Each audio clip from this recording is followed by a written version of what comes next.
Hello and welcome to Stories from the Sanctuary. I'm Donna and I'm talking to you from our little tropical paradise here in Essex, where right now I can just hear the little hum of crickets in the background and nothing else. It's really nice. Makes a change from the normal hustle and bustle and squawking and children and all the rest of it. So I thought I'd take this time now to talk to you a little bit about what we do and who we are and introduce you to our very first episode of Stories from the Sanctuary. So if you've never heard of us before, we're not your typical zoo. Actually, we're not a zoo. We are a sanctuary for rescued exotic animals. They're all ex-pets who need a second chance at life. And every single one of them has a story that will probably make you laugh, cry, or both. There's something for everyone here. So why did I say we're a zoo? Well, because we are open to the public more than 6 days a week, that legally classifies us as a zoo. So we do operate under a full zoo licence, which we're actually very proud of because it means we're thoroughly regulated and all of our animals are receiving the very best care and welfare. So how did I end up here? Surrounded by 300 rescued animals at whatever ungodly time in the morning this is, talking into my phone. Well, it actually started back in around 2016, 2017. I used to own my own recruitment consultancy, and then I was doing some business consultancy, and I was diagnosed quite a long time ago now, I think in 2006 actually, with fibromyalgia.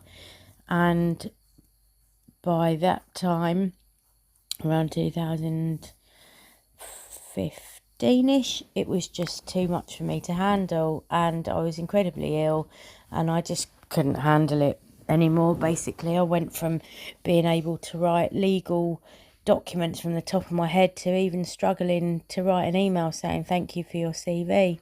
So I had to make a very tough decision to close the recruitment company that I'd worked so hard at. That is another story for another day. So anyway, whilst I was having an existential crisis, wondering what on earth I'm going to do with my life, I turned to the first love of my life, which is animals.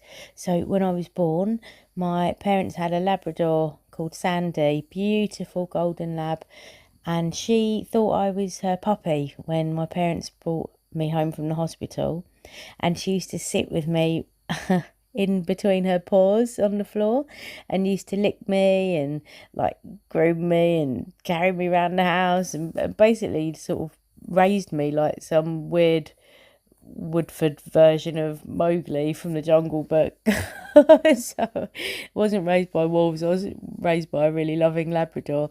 But so from the day I was brought back from the hospital, you know, my love of animals started, and they're the first true love of my life. So when I was going through one of the toughest times of my life, it was, you know, felt natural for me to come back to that. And it actually started with a 20-litre fish tank that my dear friend got for me.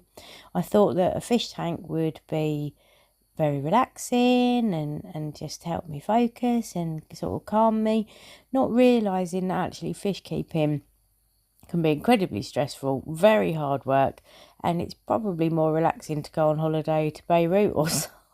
I'm sure Beirut's gorgeous, but you get the joke. So anyway, it started there, and obviously I'd had all sorts of pets all my life and never not had an animal in my life ever. I've never had a day without an animal in my life. I just want to stress that.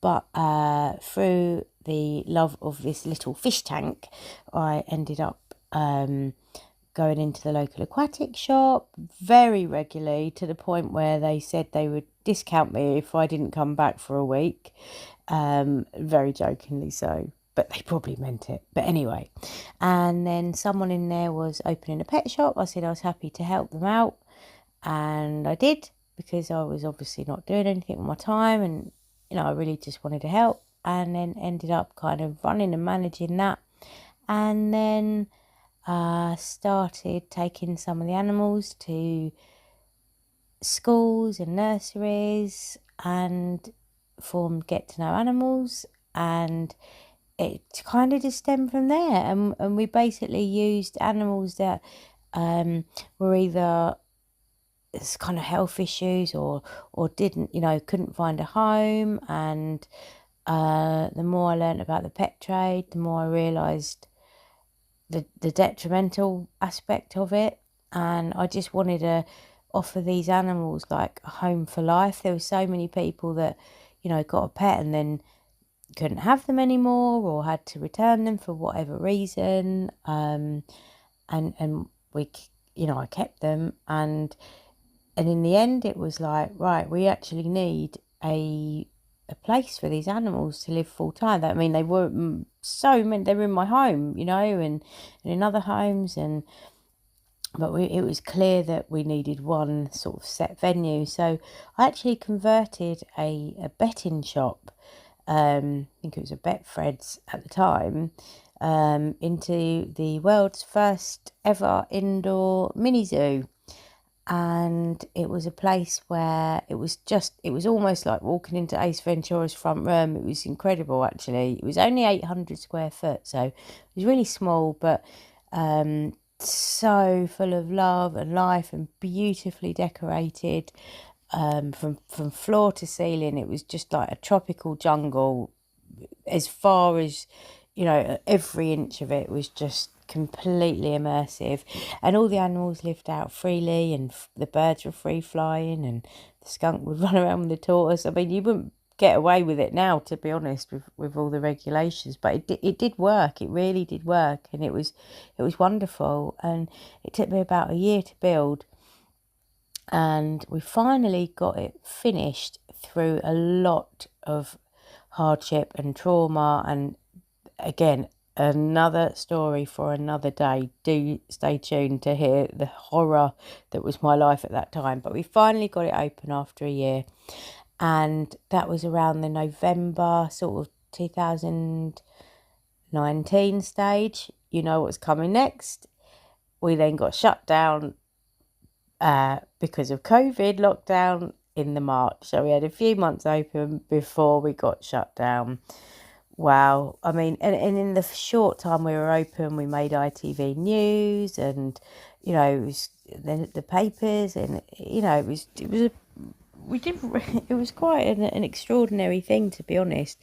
So we struggled, as you can well imagine, all the way through lockdown. We made it through the other side somehow. I always say the Zooniverse was looking out for us, and the Zooniverse helped us out to make it through alive and well. And then after some time, I think about a year, and so many problems, my goodness, it's unbelievable actually what we've been through. But we ended up moving to a much bigger venue. So the little betting shop was about 800 square foot. We actually got a growth grant from the council, and we used that grant to secure a new property in Epping, where we currently are now, which was about 12,000 square foot. So a big difference, like over 12 times the size of the last of the first place. So massive project, and designed the entire thing myself, the layout and the imagery and the design and the all the decorations, and handed it, and that took about 15 months to build, and we finally got that open again through I can't even tell you the trauma. I can't even explain the trauma, right? But we did it. We got it open in February 2023. And now 2 years, nearly 3 years on, we are still here. We are still going. We have had some incredible moments of, we've got over 300 animals now, including an American alligator who was kept in a fish tank, believe it or not. Yes, you did hear me. Someone had an alligator in a fish tank. And that is, again, another story. I'm giving you all these little snippets to look forward to. I think they call it a hook nowadays, don't they? But yeah, loads of great stories for you in future episodes. Hopefully you will join me. But we have the alligator. She's called Lacoste, obviously, after the logo. What else would you call her? We have Malcolm and Margaret, our adorable little squirrel monkeys. We've got so many birds and parrots, tortoises, and every lizard you can think of, from little tiny geckos all the way up to massive rhino iguanas. We've got snakes, from little weeny wormy snakes like little tiny baby corn snakes all the way up to 20-foot Burmese pythons. We've got skunks and jerboas and a Luzon cloud rat and things you probably never would have heard of. And we've got frogs and insects and tarantulas, and we've got loads of cute furries, rabbits, guinea pigs, dagoos, mice, rats, chinchillas, ferrets, you name it. If you can have it as a pet, then you can guarantee at some point someone needed to rehome one or couldn't look after them anymore, and we've taken them in and we've given them the most beautiful home for life. They are everything. It is what we live and breathe for, is them, nothing else. And obviously we're open to the public, so you can come in and meet the animals and learn all about them.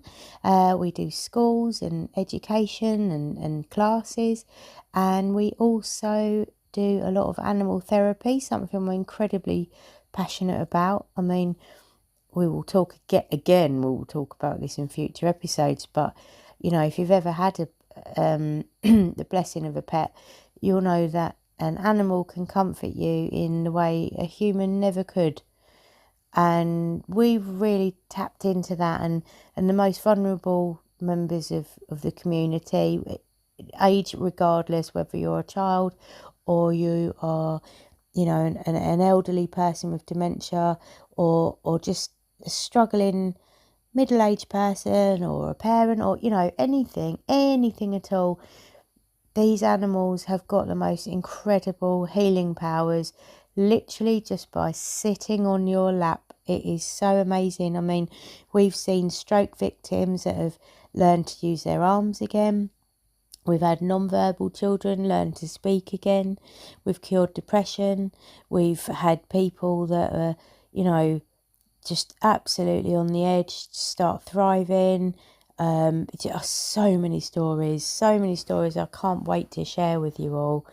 So yeah, it's quite an amazing place, just built on love, and for everyone, for absolutely everyone. We're really passionate about teaching people about all these incredible animals and how to look after them, and also trying to kind of ask people not to get exotic pets, unless you're so serious and you can guarantee a home for life. And also about, some of the detrimental elements of the pet trade. There's quite a lot of species that are nearly driven to extinction due to the pet trade, and, so much to learn with regards to conservation and just, the incredible characters of these animals. They're so individual, every single one. It's beautiful. So there you go. There's a little brief outline on us. Hopefully that's interesting to you guys, and you'll want to go on this journey with us and learn more. But yeah, and during this time as well, so it's not just me. Obviously, as you know now, I'm Donna, and I also am with my partner Rob. So I've been with Rob now for about 4 or 5 years, and we actually went to school together. Didn't speak. He was terrified of me in school. It's so funny. And then we didn't see each other for 20 years, but then through the magic of good old Facebook, we reconnected, and I basically, he lured me in pretending he was going to do my social media marketing and helped me out during COVID, which was such a lie. It was a scam. He scammed me hook, line and sinker, and I fell for it, and then fell for him as well, basically. And we have been running this place ever since, and I just couldn't do it without him, and I'm sure he will be appearing on this at some time. So me and Rob, we had this crazy idea we could make a difference. No money, no experience, loads of experience with animals, but none running a zoo, as in under a zoo license. We definitely had no idea what we were getting ourselves into. We really didn't. But we had something else. We had hearts that broke every time we heard about an exotic pet being abandoned or given up. We had this vision of this place where all these incredible animals could not just survive but really thrive, and then we could also help heal people the way animals had healed us, and we've done it. We have actually done it. But now, you know what, we're just trying to keep it alive with the cost of living and like no budget for anything with anyone. We've noticed visitor numbers dropped, and not gonna lie, it has been rough and tough. So we've got a big story to tell about us and about the animals, and this is our opportunity to share it with you. Get to know animals, basically a bit of a Ronseal, does what it says on the tin, not like any other place you will ever have visited. For a start, we're completely indoors, so we are weather resistant in this beautiful English climate we have. Whether it's rain or shine, you are very welcome. You're never have a cold nose or toes in this place. Lovely and warm and tropical the whole time, and so it's great all through the year. So that is who we are, and as I said, these are not just animals to us, they are absolutely our family. And when visitors come here, something magical really, really does happen. Watching stressed parents relax for the first time in months, and kids with, so many kids now that we're all on the spectrum, aren't we? But that have been sort of diagnosed with something, and they just light up when they connect with one of our gentle animals. And we've seen grown men cry, and people get over phobias, and it's just amazing. You do have to come down, you really do. It is actually amazing. I'm starting this podcast because, like I said, every day something incredible happens here. I just think the world needs to hear about it. I want to talk about it, I want to tell you, and I want you to experience it, and I want you to see it, and I want everyone to feel that love that I've felt with these animals, and to just try and save them and help them, and you guys just make you feel better, and just have a piece of this magic. These animals have taught us so much about resilience and love and second chances, more than any book or any person ever could. And I want to share their stories with you, the funny stories, the hilarious stories, and the heartbreaking stories, and the miraculous stories. Real miracle stories. And I want you to just fall in love with them the way I have.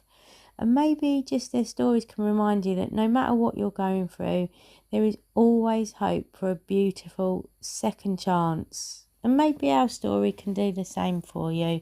So I think I just want to bring some hope and some love and some laugh, and hopefully touch your heart as much as they've touched our hearts. And obviously, being honest, running the sanctuary is really, really tough, especially now with everything that's happening in the world. But you know what, these animals, they depend on us. That we're all they've got, and we depend on the kindness of people like you who believe in what we're doing. Without us, there is, without you, there is no us, and that is the truth of it. So here we are. We've touched upon loads of stuff that we can talk about. So much we can talk about, and I really can't wait. But I don't want to sort of drone on in our first episode. But in our next episode, I want to tell you all about how the massive alligator ended up playing football in Essex. Trust me, you just won't believe it. Yes, you did hear me say football. The alligator plays football. Like, have you ever heard anything like that?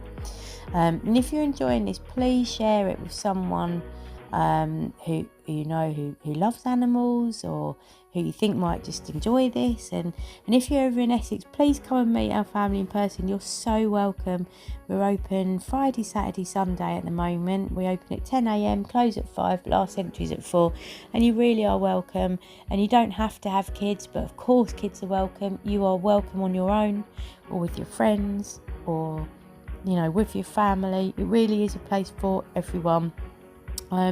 So until next time, this is Donna, and these are the stories from our sanctuary. We're just reminding you that every animal has a story, and every story matters. So sweet dreams, and just do me a favour, give your pets an extra cuddle from all of us here at Get to Know Animals. I can't wait to speak to you again soon. Take care.